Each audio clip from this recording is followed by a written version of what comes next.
Zotë Ministër, mesazhi juaj në ditën kur përruan ambientet e reja të gjykatës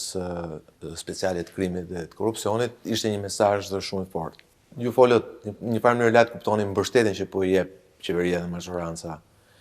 temit drejtësisë re, por nga ana tjetër për herë të parë u dëgjua qartë që qeveria kërkon që gjithashtu drejtësia të japë rezultate për jo thjesht shifra, rezultate konkrete në temin në jetën e qytetarëve. Në fakt, realiteti duket që është pak më ndryshe apo. Besoj që kemi hyrë në fazën e dytë të reformës në drejtësi. Pra është shumë e qartë që institucionet janë ngritur, institucionet janë tashmë në punë, ka një rekord, po themi, shifrash të cilat janë vlerësuar nga të gjithë vendet që vlerësojnë progresin e Shqipërisë dhe që na kanë marrë në provimin e antarësimit evropian, dhe është progresi pa shembull që Shqipëria ka bërë jo në këto 18 muaj kur ne kemi çelur hapjen e kapitujve dhe piketat e ndërmjetme, por besoj në 10 vitet e fundit. Është një reformë pa precedent, dhe këtë nuk e thot një antar i qeverisë, por ky është konkluzionii që thonë të gjitha autoritetet që vlerësojnë Shqipërinë në këtë progres. Nga ana tjetër, unë besoj që shembulli që gjykata speciale për kundër krimit të organizuar edhe korrupsionit me ambientet e reja, besoj që tregon pikërisht këtë gjë, që është momenti që drejtësia të preket nga qytetari. Dhe salla e gjyqit për një qytetar është shumë e rëndësishme, sepse është prania e shtetit, pra aty duket serioziteti i shtetit, dhe aty duket edhe mënyra se sa e rëndësishme është që drejtësia të bëhet, por dhe të duket. Panshmëria të jetë pjesë e atij realiteti ku qytetari ballafaqohet drejt për së drejti me drejtësinë. Dhe unë besoj që nuk ishte vetëm konstatimi im, por ishte edhe konstatimi i kryetarit të gjykatës dhe të projektit të tyre ambicioz, dhe unë besoj që ai është standardi evropian i cili duhet të përfshijë çdo sallë gjykimi. Neve kemi një sfidë të madhe për sa i përket ambienteve të gjyqësorit. Besoj që është nga ato komponente që do të ndikojë drejt për së drejti në përmirësimin e dhënies së drejtësisë, për shkak se është shumë e rëndësishme se si jo vetëm vendimi, po dhe mënyra se si jepet ai vendim. Dhe kjo ishte gjëja që besoj konstatuam të gjithë me kënaqësi, që ambientet e reja materializojnë një standard europian që unë besoj dhe vetë gjyqtarët nuk do ta neglizhojnë këtë gjë, por në vendimarrjen e tyre do të kenë pikërisht parasysh që nga njëra anë ata vetë të jenë të mbrojtur, të jenë të vlerësuar, por nga ana tjetër të gjitha palët,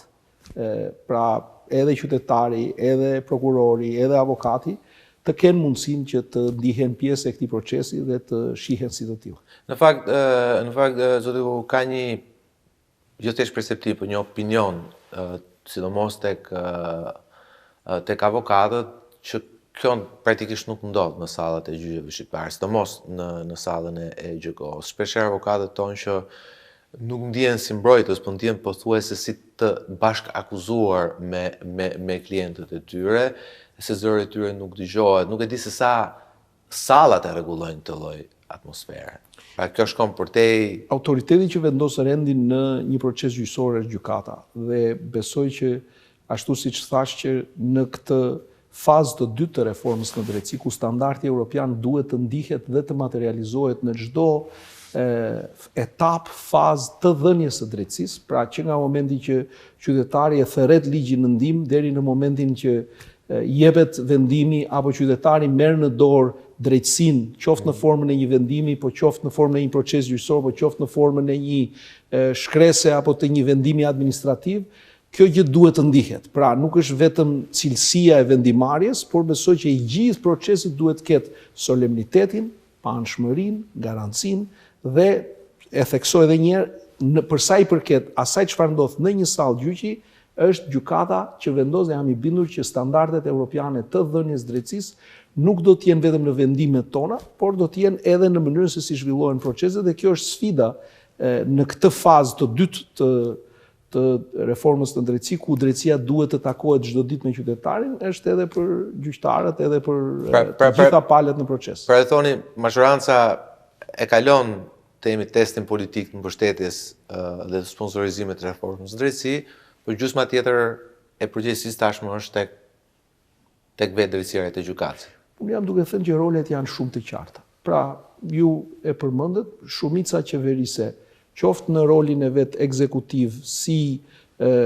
kostobërse edhe qeverise e parave publike, por edhe si shumicë parlamentare ku miraton ligjet dhe politikat i kthen në ligje dhe në zakone shoqërore,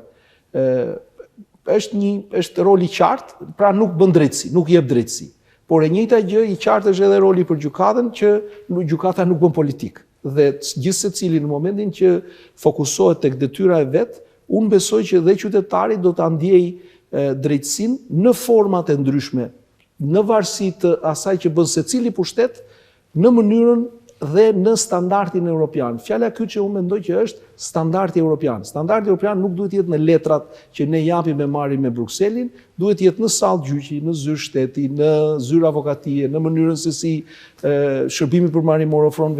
shërbimin e vet apo shërbimin notarial. Pra çdo zyrë shqiptare duhet që të adoptojë dhe duhet të jetojë sipas zakoneve europiane në jetën e përditshme. Në mënyrë që qytetari të ndihet në Europë duke qenë në mes të Tiranës, apo në mes të Përmetit, apo Shkodrës, apo çdo qyteti shqiptar. Në fakt, diskutimi për reformën, pastaj këtu zgjerohet, pasi këtu dalim te shifrat konkrete, sa thoni janë 150, sa 200, sa 160.000 dosit prapambetura, ndërkohë që kur reforma nisi pikërisht mbi shqetësimin që ishin gati 20.000 dosit lëna që zvarriteshin nëpër hallkat e gjyqësorit tonë. Pa nuk e di nëse kjo është e vërtetë apo nëse ju keni shifra të tilla, por disa shifra të paktën duket zoti ministër që kanë dalë gjyqtarë sa përket një çështje të delikate, çështja e paraburgimit.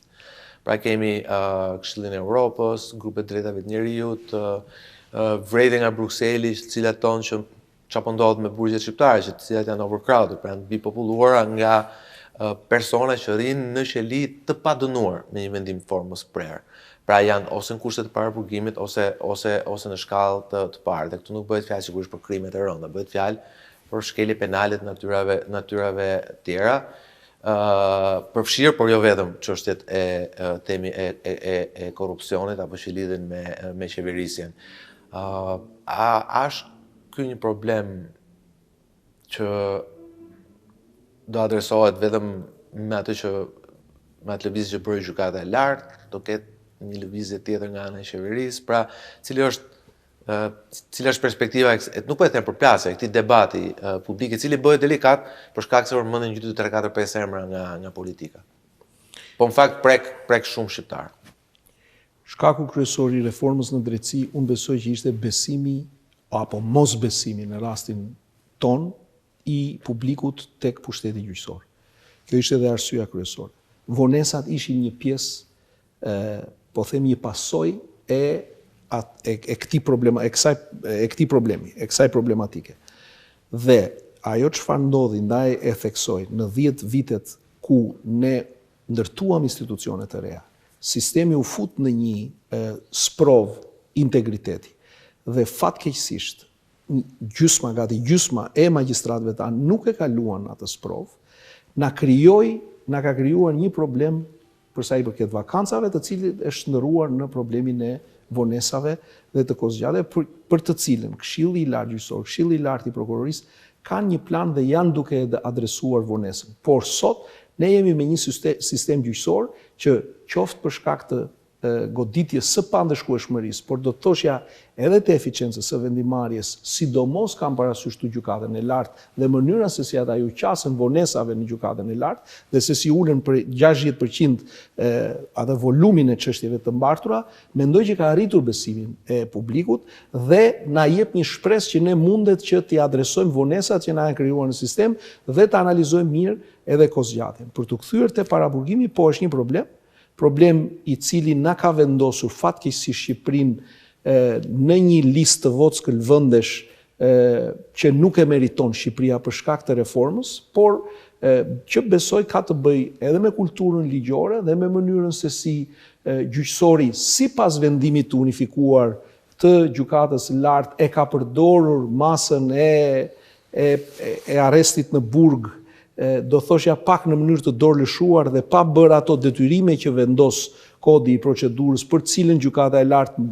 lodhi kolegjet dhe vendosi dhe tha, ju lutem gjyqtar, përpara se të shkoni dhe të përzgjidhni masën e arrestit në Burg, arsyetoni mirë sepse masat e tjera nuk janë të përshtatshme, mos shkoni automatikisht te masa e arrestit si zgjidhja përfundimtare. Pse po ngrej një akuzë të rëndë nuk do të thotë që kjo është e barazvlefshme me arrestin në Burg si mas përkatëse, por shkoni dhe arsyetoni sepse personi konkret në këto rrethana konkrete nuk mundet të aplikojmë një mas tjetër, por duhet patjetër të aplikojmë masën e arrestit në Burg. Dhe besoj që ky është një qasje për cilën gjykata e lartë ka bërë punën e vet, për të cilën është krijuar, sepse ka vendosur një standard që unë besoj rrit parashikueshmërinë tashmë, ndihmon gjykatat më të ulta që të arsyetojnë në bazë të një udhëzuesi të caktuar. Nga ana tjetër ka vend besoj që eficiencën në sistemin, pra në proceset gjyqësore ta adresojmë dhe me ligjbërje, ku këtu është roli i kuvendit, por dhe i të gjitha institucioneve të pavarura të drejtësisë. Pra planifikoni të bëni një ndërhyrje të tillë? Ajo çfarë ne po bëjmë është që në përafrimin e madh të legjislacionit shqiptar me Bashkimin Evropian, që do të thotë ku standardi evropian duhet të përfshihet në çdo fazë të qoftë sistemi tonë të drejtësisë, por qoftë të procesit gjyqësor, unë besoj që ka vend dhe po merremi me të gjitha ligjet proceduriale, me të gjitha ligjet materiale që ne në kryesorit i quajmë kode, për shkak dhe të traditës tonë, dhe kemi filluar nga puna. Po, jemi duke u marrë me këtë gjë, pikërisht për të forcuar garancitë proceduriale të individit në një proces gjyqësor, pavarësisht llojit procesit, pra qoftë ai penal, civil, administrativ, por dhe për të ruajtur dhe të respektuar të drejtat e njeriut, të cilat janë kryesisht në aspektin penal të saj. Konkretisht çfarë? Se për shembull, një herë u fol të do ndryshoni kohën e procedurës penale në 243 mos gaboj. Konkretisht janë dy kode. Një gjë e tillë nuk ka ndodhur deri tani, nuk e di nëse janë dorëzuar në kuvend apo jo. Konkretisht jo, në kuvend nuk ka asnjë, ka një ndryshim të kodit të procedurës penale i cili thjesht adresonte vendimarrjen ose mosmarrjen vendim të gjykatës kushtetuese për sa i përket pezullimit të rolit ministrit, i cili është një gjë, ishte një zbatim. Po prapë nuk është votuar apo? Nuk është votuar, por ajo ishte në zbatim të atij vendimi të pashumitës të gjykatës kushtetuese që konstatoi boshllëkun. Kurse ajo çfarë unë po them për afrimin e legjislacionit ton me legjislacionin evropian është ndërhyrje thelbësore dhe ka të bëjë si me kodin e procedurës penale që jemi në punë, ka nisur puna, dhe me kodin penal për cilën puna ka avancuar goxha dhe është drejt variantit të përfunduar, të rishikuar pas konsultimeve publike, gjëre gjatë në të gjithë aktorët e fushës, i cili do të paraqitet shumë shpejt edhe në kuvendin e Shqipërisë. Por janë edhe kodet e tjera. Kështu që pra paketa e madhe e Shqipërisë në muajt në vijim, deri në 2027, ne duhet të kemi përfunduar të gjitha copzat e mëdha të legjislacionit të jenë të përputhura me standardin evropian. Akti komunitar. Një pyetje para se të bëj dy pyetje pak më të përgjithshme. Lidhur me vendimin unifikues të dhomave të gjykatës lartë, ka patur disa aplikime konkrete gjatë që nga marrja e vendimit. Por e njëjta gjykatë ka marrë vendime, ose gjykatat kanë marrë vendime të ndryshme. Për shembull, po përmend rastin e ish drejtorese Shakshi, e cila u lirua dhe themi hetohet në gjendje të një masë shumë të lehtë. Ndërkohë, nga ana tjetër kemi rastin e ish presidentit Meta, për cilin po njëjta gjykatë në të njëjtin argument nga ana e palës mbrojtëse e la ish presidentin sërish në gjendjen e parë burgime, ndërkohë që kemi edhe në ditët dhe javët që vijojnë, në datën 28 janë dy tjera figura politike të rëndësishme, cilat janë sot para burgimit, zoti Berisha, zoti Beliaj, cilët do paraqesin, kanë paraqitur dhe pritet seanca të bëhet për to. Si e shikoni mënyrën se si është aplikuar ky udhëzim, vendim i gjykatës kushtetuese nga gjykatat e tjera? Unë besoj që nuk ka nisur ende zbatimi i vendimit të gjykatës kushtetuese. Unë dua ta shikoj edhe një herë, ne pam një gjykatës lartë. Më fal, vendimit të unifikuar të gjykatës lartë, ne pam një vendim të shkurtuar, do duhet shikojmë të gjithë vendimin e arsyetuar, sepse dhe arsyetimi është jashtëzakonisht i rëndësishëm dhe i dobishëm për gjyqtarët. Ajo çfarë mund të them është që kontrollin gjyqësor dhe e bën tërësisht sistemi gjyqësor, gjykatat më e larta përkundrejt të ulta, pra ato ato do duhet që të shikojnë se si standardi i vendosur dhe njësimi, pra unifikimi i praktikës nga gjykata e lartë po zbatohet. Pra do t'jetë vetë gjykata e lartë e cila do të shohi se si ato detyra dhe atë njësim që gjykata e lartë ka vendosur për gjykatat më të ulta do të zbatohen në të ardhmen. Kështu që besoj e ardhmja është përpara dhe do shohim se si do zbatohet ai vendim, por është shumë i rëndësishëm të shikohet dhe arsyetimi për shkak se është shumë i rëndësishëm çdo komponent i tij. Zoti Llogu, ju folët që do ketë një ndërhyrje të thellë në kodin penal, kodin e procedurës penale, sigurisht në përputhje me acquis communautaire në kuadrin e integrimit të Shqipërisë. Këtu kam dy pyetje. Pyetja e parë është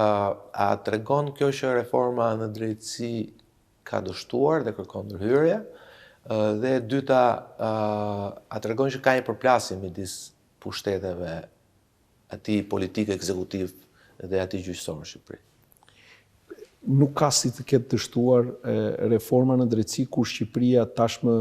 për shkak të reformës në drejtësi ka bërë një dallim thelbësor nga të gjithë aderuesit në antarësimin në Bashkimin Evropian. Nuk ka si të ketë dështuar reforma në drejtësisë duke qenë projekti më afatgjatë dhe më i suksesshëm sipas Komisionit Evropian dhe vendeve anëtare të Bashkimit Evropian, pra të gjitha hallkave, qoftë Këshilli i Ministrave, Komiteti i Ministrave kështu me radhë. Pra, reforma në drejtësi patjetër që nuk është përfundimtare, nuk është e përsosur, si çdo reform ka nevojë për një sër ndërhyrjesh plotësuese, për shkak se asnjë reform në asnjë vend nuk është që ndodh një herë mirë. Pra drejtësia vetë ka karakteristikën që në këtë anë të parajsës ne nuk mundet ta kemi atë drejtësinë e përsosur, gjithmonë ne do na dhëmbi zemra për pak drejtësi më shumë, sepse jemi të krijuar që të kemi marrëdhënie me një drejtësi të përsosur dhe ndaj kemi dhe modele lutemi e ku di unë besimtari apo ai që nuk beson shikon tek natyra për një balancë e ku di unë të tjera, por dua të them që reforma në drejtësi në Shqipëri do të vazhdoj që të sjellë efektet pozitive në shoqërinë tonë, siç e ka sjellë, dhe gjithashtu do të ketë nevojë për ndërhyrje plotësuese deri në ditën që ne do të jemi vend antar dhe besoj edhe kur të jemi vend antar. Ne patëm vizitën e ministres austriake të drejtësisë, ministrit francez të drejtësisë, dhe që të dy thanë që nëse të dyja vendet, dy shtyllat të Bashkimit Evropian do të kishin qenë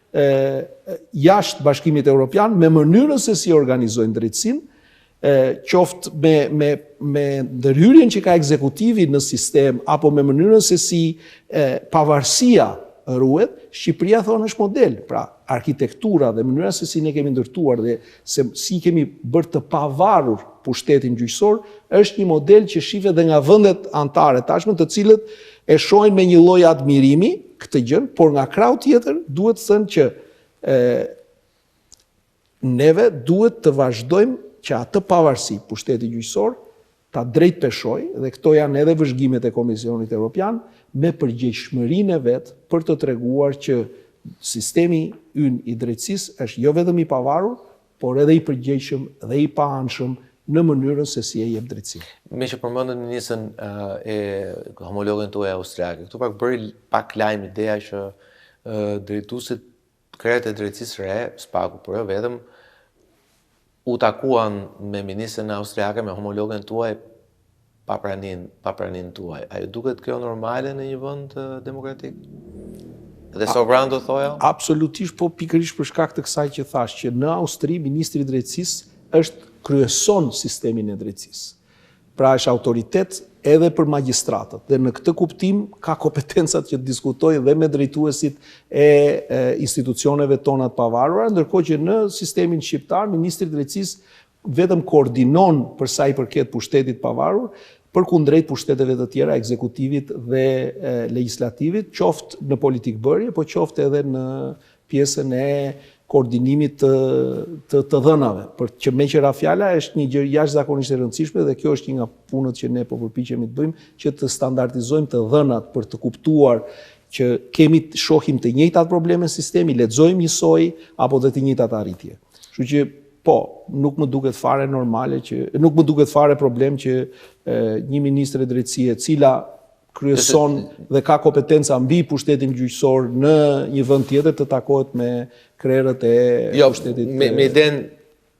si që thate ju, pavarësia nuk kupton gjithashtu që edhe pushtetit politik mos t'i cënohet temi territorit. Në këtë sens, ishte edhe pyetja ime, a ka apo jo realisht përplasje midis ose ndërhyrje midis dy pushteteve. Pra, që drejtësia thot politika po na fut duart, por nga ana tjetër dhe politika thot drejtësia po vendos mine. Unë besoj që kjo është një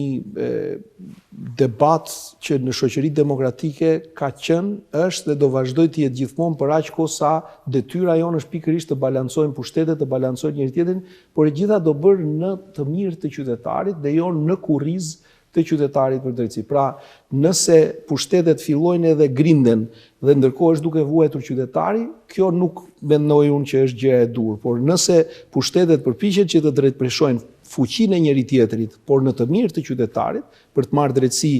sa më drejt, sa më shpejt, sa më në mënyrë të cilësore, unë besoj që është gjë e dur dhe nuk ka asnjë lloj problemi, sepse ky është kontrolli i pushteteve. Dhe kështu është i ndërtuar eksperimenti ynë kushtetues. Zoti ministër, faleminderit. Faleminderit juve për intervistën.